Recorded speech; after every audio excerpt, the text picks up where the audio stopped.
Student, इस समय आप पढ़ रहे हैं कबीरदास द्वारा रचित साखी, जिसके कुछ दोहे आपको कल पढ़ा दिए गए हैं। इससे आगे के दोहे आप देखिए।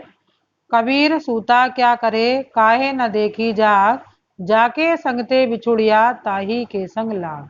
अब यहाँ पर कबीरदास जी कह रहे हैं कि हे जीवात्मा, हे प्राणी, तू अज्ञानता के अंधकार में क्यों सोया हुआ है। अपनी आत्मा को जागृत कर और ईश्वर से अपना साक्षात्कार कर। ईश्वर से बिछुड़ना तेरे लिए उचित नहीं है, क्योंकि ताही के संग लाग, एक ना एक दिन इस जीवात्मा को उसी परमात्मा में विलीन होना है। अब अगला देखिए। कैसो कई कई कूकिए, ना सोइए असरार, रात दिवस के कूकड़े, कवहों लगे पुकार।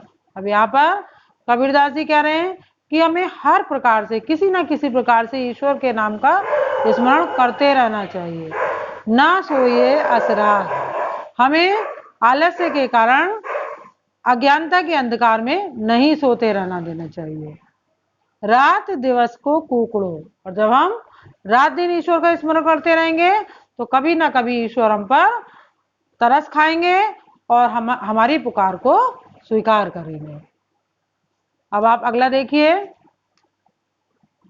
लंबा मार्ग दूर घर, बिकट पंथ बहुमार, कहो संतो क्यों पाइए, दुर्लभ हरि दीदार। अब इस दोहे में ठीक, लंबा मार्ग दूर घर, बिकट पंथ बहुमार, कहे संतो क्यों पाइए, दुर्लभ हरि दीदार। अब इस दोहे में कबीरदास जी कह रहे हैं कि ईश्वर को प्राप्त करना बड़ा ही कठिन है। लंबा मार्ग, उनका मार्ग बहुत दूर है।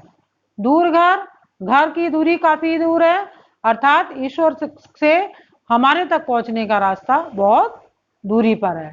बिकट पंथ बहुमार, और वो पंथ भी बड़ा ही कष्टों से भरा हुआ है। कहो संतो क्यों पाइए, संत आप ही बताइए कि किस प्रकार से उस ईश्वर के दीदार किए जा सकते हैं, उनके दर्शन किए जा सकते हैं, अर्थात उनके दर्शन करने हमारे लिए अत्यधिक कठिन है। अब अगला देखिए। ये तन जालो मस करो, लिखो राम को नाम, लेखन करूं करंक की, लिख लिख राम पठाऊं। अब इस दोहे में कबीरदास जी अपने आप को प्रियतमा मान रहे हैं और कह रहे हैं कि प्रियतम के विरह में मैं अपने इस शरीर को जल जलाकर मस करूं, इसकी स्याही बना लूं। लिखो राम को नाम, और अपनी जो हड्डियां हैं उनसे भगवान राम का नाम लिखूं, अपने प्रियतमा का नाम लिखता रहूं। और लेखन करूं करंक की, अपनी हड्डियों को की कलम बनाऊं और लिख लिख राम पठाऊं, और बार बार राम का नाम लिख लिख कर मैं उसको पढ़ता रहूं और अपनी आत्मा को संतुष्ट करता रहूं। अब अगला देखिए। कै बिरहन को मीच दे, कै आपा दिखला, आठ पैर का दाक्षिणा, मुंह पे सहा न जाए। अब इसमें क्या कह रहे हैं कि ब्रह्मणी आत्मा अपने प्रियतम से, प्रियतम रूपी परमात्मा से कह रही है कि हे परमात्मा, मैं इस विरह की अवस्था को अधिक समय तक सहन नहीं कर सकती, या तो मेरी आंखों को बंद कर दे, यानी मुझे मृत्यु प्रदान कर दे, के आपा दिखला है, या फिर अपना साक्षात्कार कर दे, मुझे अपने दर्शन करा दे। आठ पैर का दाक्षिणा, यानी हर समय का इस प्रकार से आपसे दूर रहना अब मेरे लिए असहनीय होता जा रहा है। अब अगला देखिए। कबीर दे रेख सिंदूर की, काजल दिया न जाए, नैन रमैया रम रहा, दूजा कहाँ समाए। अब यहाँ पर कबीरदास जी कह रहे हैं कि मैं जीवात्मा ने जो है परमात्मा रूपी स्मरण की सिंदूर की रेखा अपने माथे पर लगा ली है। जिस प्रकार से सौभाग्यशाली स्त्रियां अपने माथे पर सिंदूर की रेखा लगा लेती हैं, ठीक उसी प्रकार से मैंने भी ईश्वर के नाम रूपी रेखा को अपने लगा लिया है। अब काजल दिया न जाए, और जब सौभाग्यशाली रेखा मेरे माथे पर लगी हुई है तो उसमें अज्ञानता रूपी काजल का स्पर्श नहीं किया जा सकता।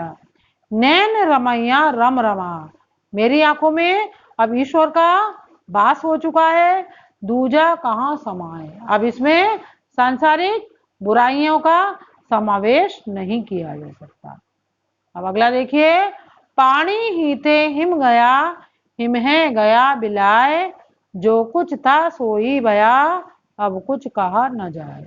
अब यहाँ क्या कह रहे हैं कि ये शरीर जो है, जीवात्मा जो है जल है, अब वो बर्फ में परिवर्तित हो गई, यानी ईश्वर में विलीन हो गई, और फिर हिम है गया बिलाए, और फिर से मनुष्य के रूप में जन्म प्राप्त हो गया।